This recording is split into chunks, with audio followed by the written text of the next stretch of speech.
오늘 하나님 말씀은 룻기서 6번째 시간이죠. 제목은 교회는 은혜의 순환 공동체라는 말씀으로 룻기 2장 17절부터 23절까지 말씀을 가지고 룻기 말씀을 전하도록 합니다. 이제 토요일 날 이제 굉장히 이제 금요일이었나요? 토요일이었나요? 네, 아마 금요일 밤이었죠. 네, 금요일 밤에 이제 시리깃 여왕 그리고 9대 왕이었던 푸미폼 국왕의 이제 아내 되신 시리깃 여왕이 이제 서거를 했죠. 오랫동안 이제 병상에서 어려움을 겪고 있다가 이제 이 세상의 삶을 이제 마무리했는데요. 지금 온 국민들이 이제 애도하는 기간이고 또 정부에서 여러 가지 정책을 이야기를 하고 있는 상황이죠. 우리가 생각해 보면 이제 왜 이렇게 푸미폼 국왕 9년 전에 이제 어쨌든 생을 마감하시고 이제 그의 아내 이제 시리깃 여왕이 이렇게 서거를 했는데 참 많은 국민들이 마음 아파하며 그 애도를 가지고 있습니다. 어떻게 보면 이 시대에 왕정 제도가 어울리지 않는 시대죠. 어쨌든 뭐 대통령이 있고 왕의 어떤 절대 권력을 인정하기 힘든 이 사회 속에서 이 9대 왕과 또 9대 왕의 아내인 시리깃 여왕이 국민들로부터 존경을 많이 받았습니다. 존경받는 여러 가지 이유가 있었겠지만 그 중에 하나가 뭐냐면 이 백성들을 찾아가서 자기가 가지고 있는 것을 은혜를 베푼 그 기억들 때문에 아마 이 국왕 부부를 기억하고 존경하는 게 아닐까 생각합니다. 물론 왕은 그보다 많은 것들을 가지고 있었지만 자기가 가지고 있던 재산과 땅과 여러 가지 것들을 힘듦과 어려움 가운데 있는 백성에게 그것을 나누어주고 또 자비를 베풀고 은혜를 베풀었기 때문에 아마 많은 태국 국민들이 이 9대 왕 부부를 사랑하고 존경하고 애도하는 기간을 지금도 가지고 있지 않을까 생각하게 됩니다. 요즘 그런 의미에서 살펴볼 때 요즘 한참 좀 유행하는 단어 중에 하나가 지역 순환 경제라는 단어입니다. 다르게 얘기해서 지역 내에서 어떻게 해요? 생산과 소비 활동이 이루어져서 축적한 자금이 지역 내에서 순환하는 거죠. 그러니까 어떤 것을 생산하고 그 생산한 것에 대한 이익이 발생이 되면 그것을 어떻게 해요? 어떤 누군가가 독점적으로 그 이익을 가지는 것이 아니라 그 지역 사회에 있는 사람들이 그것을 나눠 가지는 거죠. 그리고 그 나눠 가진 것들을 어떻게 해요? 다시 투자하게 되고 그로 말미암아 다시 생산이 이루어지는 이런 지역 순환 경제가 굉장히 이제 많이 이슈가 되고 있습니다. 그만큼 어떻게 해요? 받는 사람이 따로 있고 베푸는 사람이 따로 있는 게 아닌 것이 아니라 베품과 나눔이 그리고 받는 것이 함께 순환적으로 이루어진다는 거죠. 그래서 이 지역 순환 경제로 말미암아 이제는 EU라는 경제 공동체가 생기고 아세안이라는 경제 공동체가 생긴 이유도 바로 이 지역 순환 경제의 이념들 때문이라고 이야기합니다. 그래서 어떤 유익이 생겼을 때, 이익이 생겼을 때 어떻게 해요? 그것을 한 사람만 받고 한 사람만 축적하는 것이 아니라 받은 것들을 나누어주고 흘러보내는 경제 제도의 원칙 중에 하나라고 합니다. 오늘 읽은 본문 가운데도 이런 순환이 되는 모습들이 나오고 있죠. 하나님이 보아스를 통해서 보아스에게 복을 허락하여 주시고 그 보아스는 어떻게 해요? 다시 룻에게 복을 흘러보내고 룻은 받은 은혜와 복들을 어떻게 해요? 다시 나오미에게 흘러보내는 그런 내용들이 나오고 있습니다. 그래서 오늘 설교의 제목이 뭔가요? 교회는 은혜의 순환 공동체라는 거죠. 교회는 하나님으로부터 복을 받게 되고 그 복을 다시 흘러보내는 순환 공동체의 모습을 가져야 되는데 그에 관한 것들이 오늘 본문 가운데 나타나고 있습니다. 오늘 첫 번째 오늘 말씀 한번 읽어볼까요? 자, 시작! 교회는 먼저 하나님의 은혜를 받아야 하는 공동체입니다. 오늘 읽었던 17절부터 19절의 말씀에 보면 룻의 수확이 먼저 나오고 있죠. 우리가 계속해서 룻에 관한 내용이 일어나고 있는데 지난주에 이제 보아스가 어떻게 해요? 수확한 것들 중에서도 일부러 이삭을 떨어뜨려서 룻이 많이 수확을 할 수 있도록 도와줘라 이렇게 명령을 했죠. 그래서 룻은 그것을 모르는 상황에서 수확을 하기 시작합니다. 그런데 하루 종일 보리 이삭을 이렇게 주었는데 얼마가 죽게 된 거죠? 한 에바라고 나옵니다. 한 에바. 한 에바라고 얘기하면 우리가 잘 모르는데 22리터 정도 된다고요. 그것을 현대의 관점으로 우리가 살펴보면 어떤 내용이 나오고 있나요? 현대의 관점으로 살펴보면 2, 3주 정도의 식량의 분량이었다고 이야기를 하고 있죠. 2, 3주 정도의 식량. 그러니까 원래 하루 정도의 먹을 거를 줍기 위한 이삭 줍기의 제도인데 무려 2, 3주 동안 먹을 분량을 수확하게 된 거예요. 17kg 정도 된다고요. 두 명이서 이걸 먹으려면 얼마만큼 많이 먹을 수 있겠어요? 그리고 난 다음에 이 룻이 헌신하는 장면이 나오는데 우리가 많은 경우에 우리 한국에서는 시월드라고 이야기를 하죠. 시어머니와 며느리가 그렇게 이 세상의 제도 중에서 그렇게 아름다운 관계가 많지는 않아요.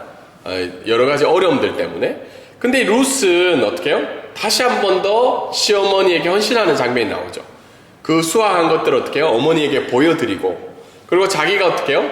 은혜의 식탁에서 먹었던 음식을 가지고 와서 자기 시어머니에게 나눠주는 장면이 나오고 있습니다.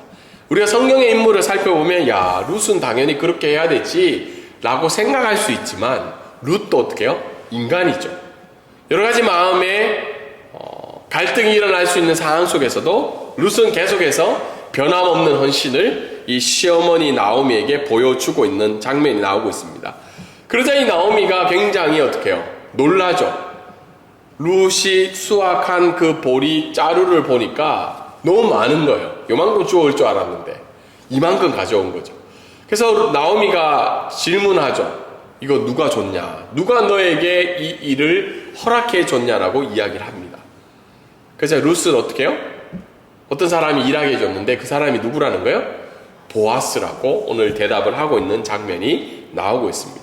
오늘 이 말씀을 통해서 우리가 먼저 살펴봐야 될 건 뭐냐면 은혜 받는 것이 먼저라는 거예요. 교회는 은혜를 먼저 받는 공동체여야 된다는 거예요. 18절에 보면 룻이 보아스를 통해서 은혜 받은 것들을 어떻게 해요? 나오미에게 보여주고 있는 장면이 나오고 있죠. 룻이 먼저 먹고 나오미가 받게 됩니다. 가끔 교회를 생각할 때 교회는 이렇게 나눠주고 베풀어주고 섬겨줘야 된다는 공동체라고 이야기를 많이 합니다. 물론 그거는 결과론적으로 우리가 나가야 되는 방향인데 근데 첫 번째가 뭐냐면 그게 아니라는 거예요. 나눠주고 베풀어주는 것이 아니라 사도행전 2장 말씀에도 어떻게 해요? 초대교회의 모습이 나오는데 그들이 먼저 하나님께 나와 어떻게 해요? 예배하고 기도하고 하나님의 말씀을 듣고 난 이후에 자기의 가진 것들을 어떻게 해요? 나눠주는 장면이 나오고 있습니다. 그래서 건강한 공동체는 먼저 어떻게 해요? 예배와 말씀과 기도를 통하여서 은혜를 먼저 받는 공동체가 되어야 된다는 거예요. 왜 이 세상에 많은 교회들이 나눠주지 못하고 베풀지 못하고 이기적인 집단으로 여김을 받게 되냐면 그 이유는 첫 번째가 뭐예요? 그들이 먼저 하나님의 은혜를 경험하지 못했기 때문이지 않을까 생각하게 됩니다. 우리도 어떻게 해요? 우리도 다른 사람을 돕고 다른 사람을 어떻게 해요? 섬기고 나아가는데 그것이 힘들게 느껴질 때가 왜일까요? 그것은 나에게 있어야 되는 은혜의 분량이 거의 없기 때문인 거예요. 그래서 오늘도 우리는 오늘 하나님 앞에 예배하며 찬양하며 나아갈 때 다른 사람들을 위해 기도하며 다른 사람들을 섬기기 위해서 우리가 나아가야 되지만 우리가 먼저 하나님 앞에 구해야 될 것은 뭐예요? 오늘도 이 예배를 통해서 우리가 하나님의 은혜로 충만해져야 된다는 거예요. 교회도 동일하게 말씀과 기도와 여러 가지 사역들을 통해서 먼저 하나님 앞에 은혜를 받는, 은혜를 구하는 믿음의 공동체가 되어야 된다는 겁니다. 그 두 번째 오늘 말씀을 통해서 알 수 있는 것은 차고 넘치는 하나님의 은혜를 기대하라는 거예요. 오늘 17절에 보면 룻이 밭에서 어떻게 해요? 저녁까지 죽고 그 죽은 것을 떠니 어떻게 해요? 보리가 한 에바쯤 된다는 거예요. 한번 재보니까 한 에바쯤 된다는 거예요.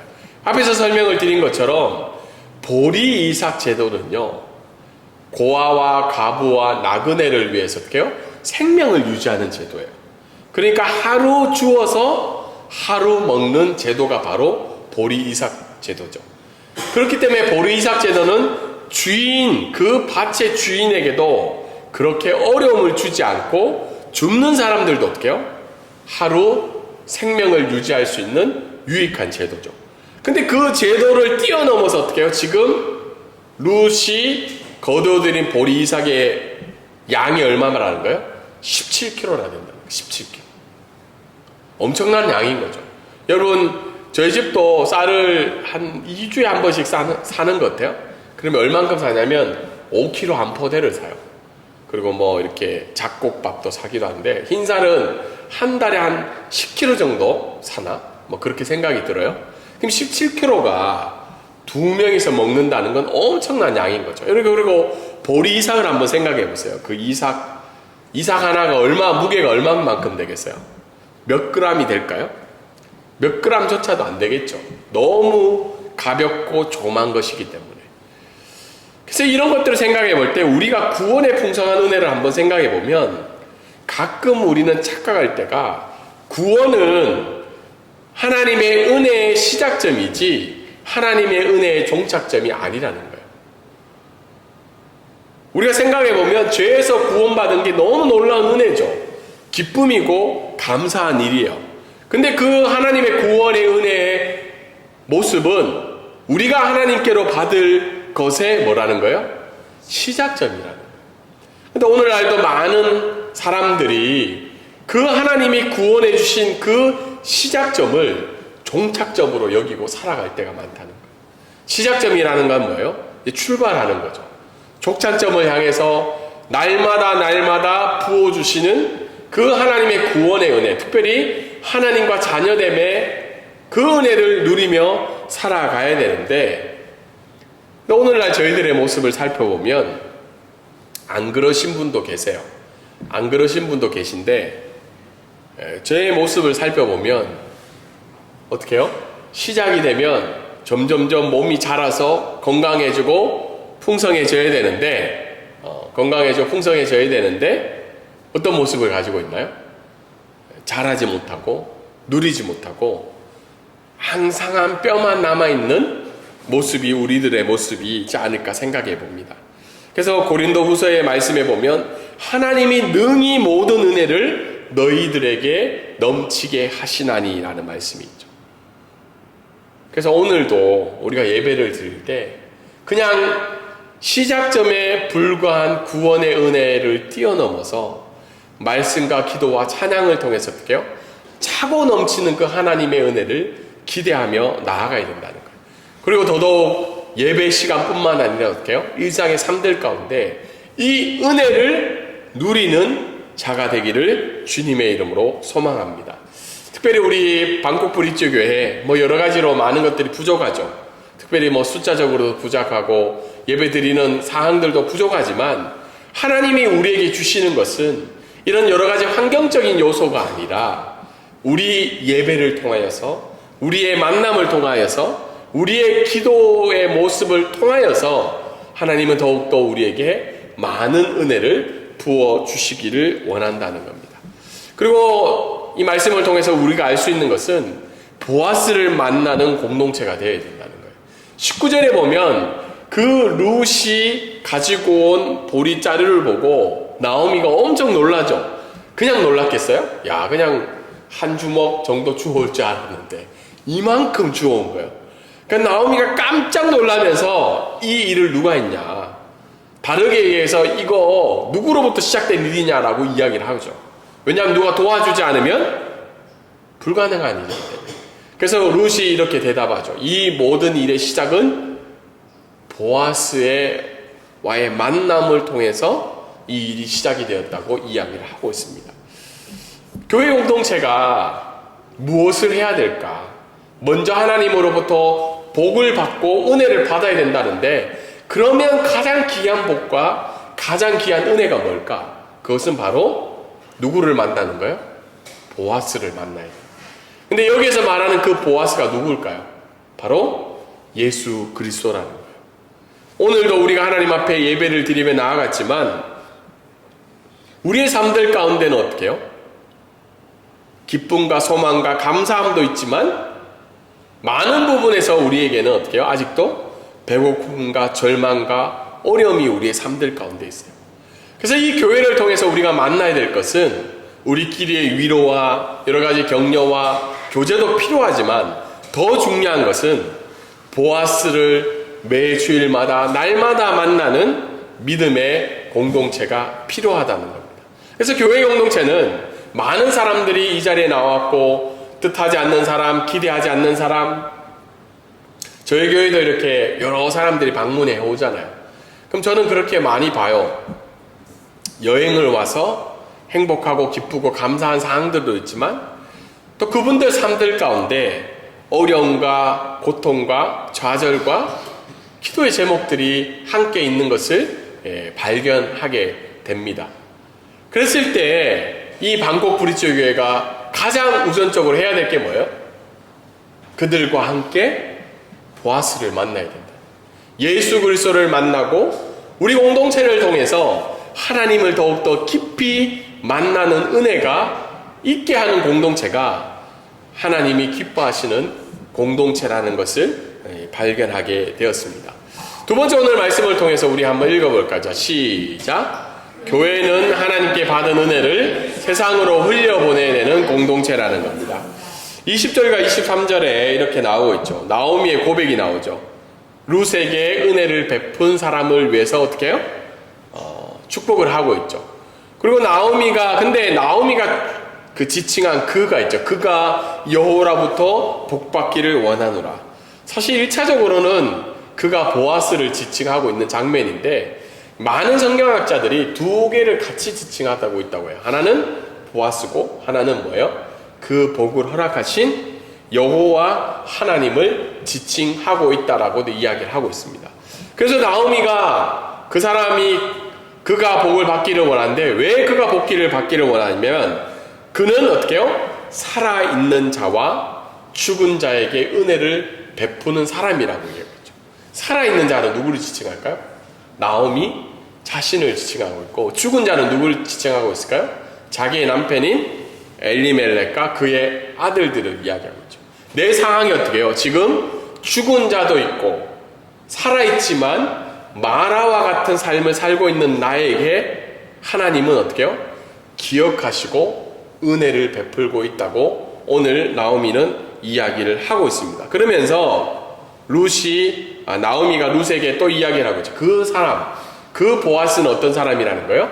우리와 가깝고 우리에게 기업을 물을 자 중에 하나라고 오늘 성경은 이야기를 하고 있습니다. 룻기서의 좀 중요한 내용 중에 하나가 기업 물을 자예요. 히브리어로는 고엘이라는 말이죠. 기업 물을 자가 어떤 의미죠?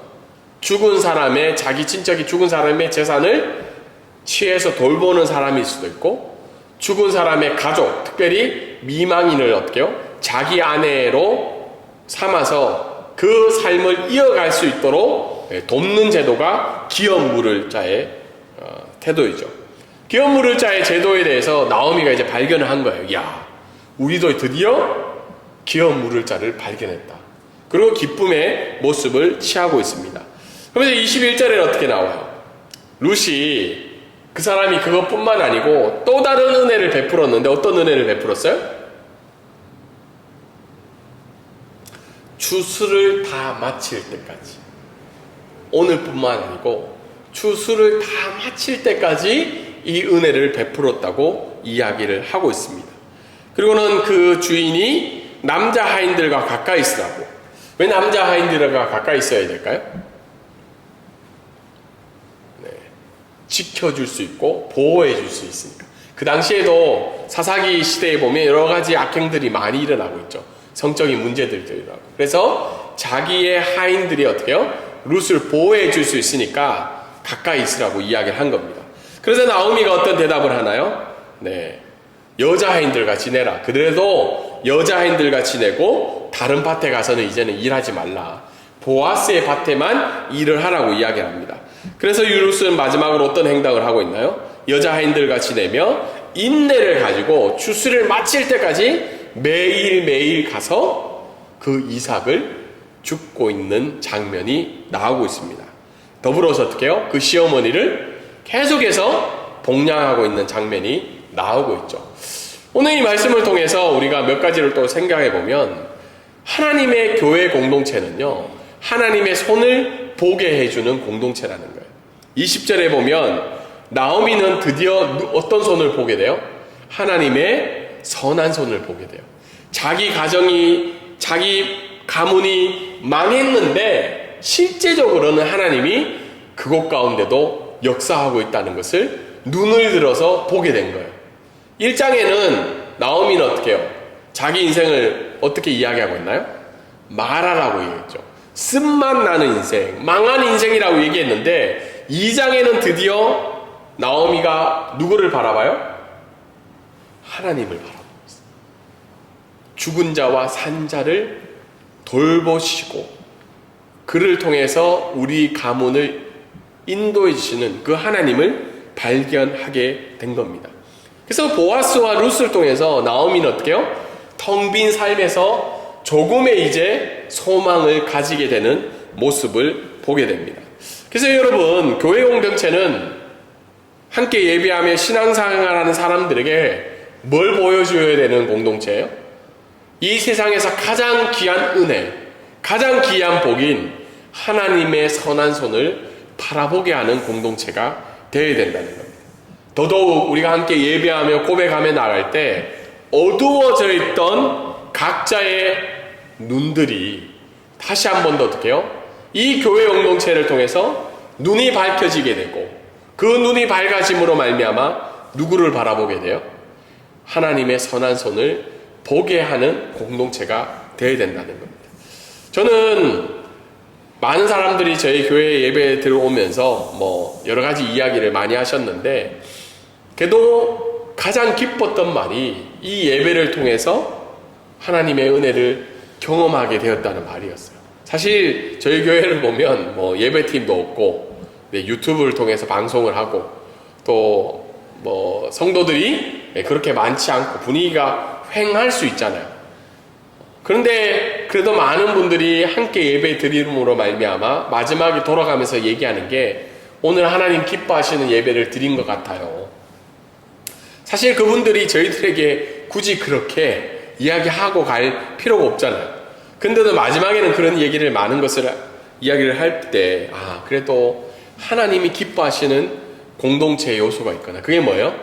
이 공동체, 이 예배를 통해서 하나님의 선한 손을 경험하고 고백되게 하는 것이 교회 공동체가 이 세상 가운데 흘러보내야 하는 귀한 하나님의 은혜일지라고 생각을 합니다.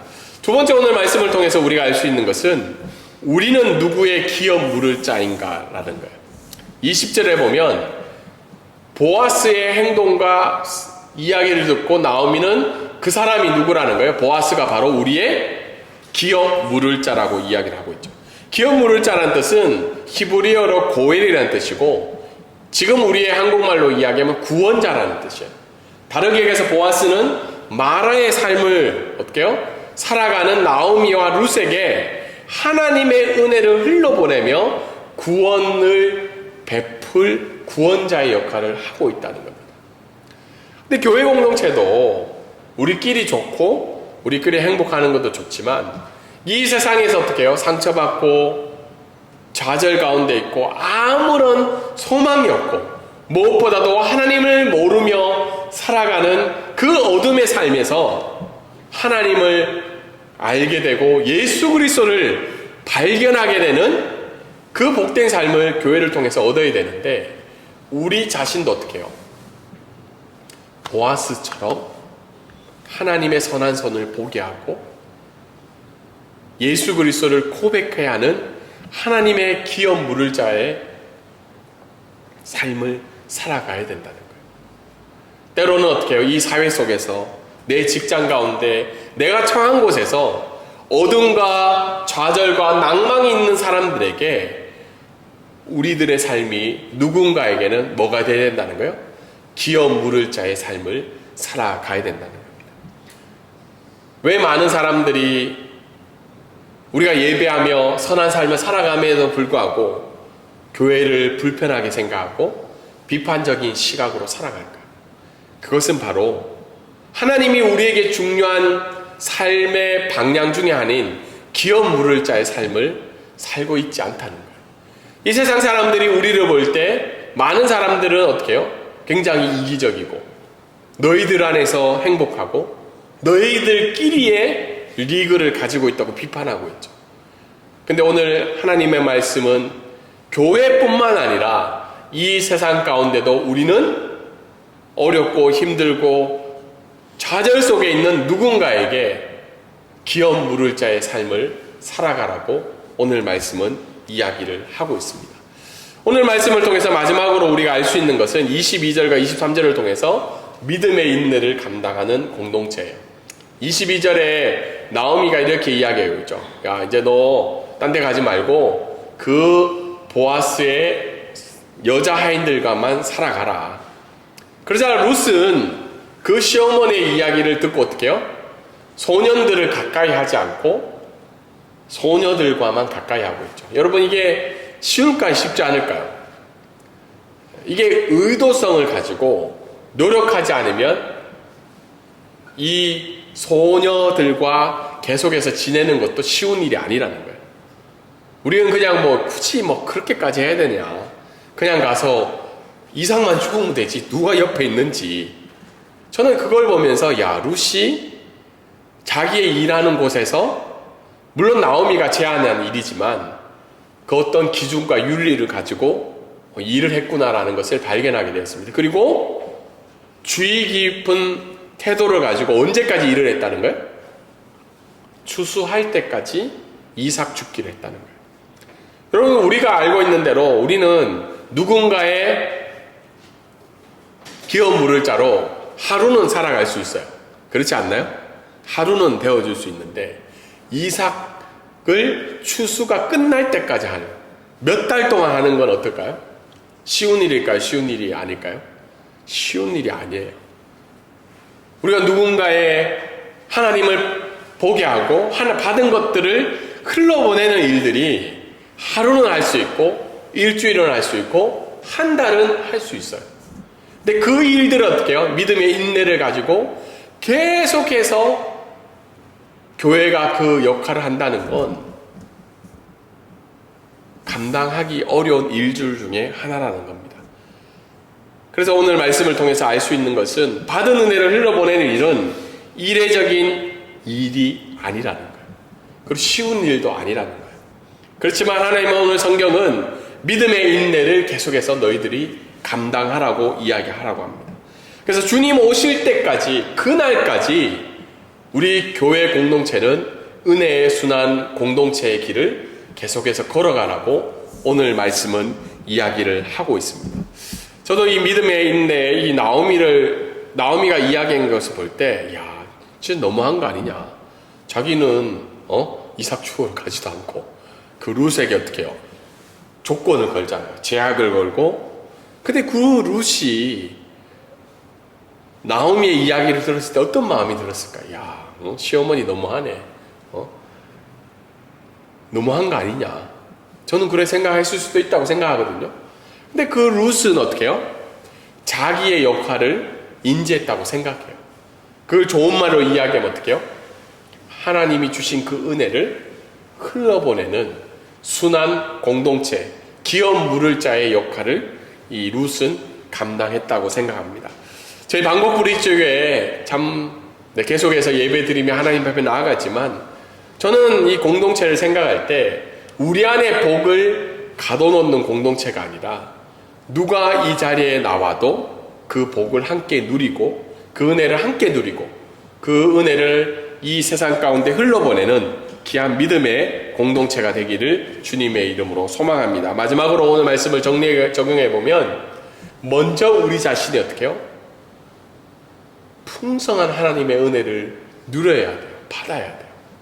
구원의 은혜는 종착지가 아니고 시작점이라는 걸 기억하며 그 은혜를 누리는 귀한 공동체가 되기를 원합니다. 또한 그 받은 은혜를 마라와 같은 인생을 살아가는 사람들에게 흘러보내는 복된 인생이 되기를 주님의 이름으로 소망합니다. 아멘.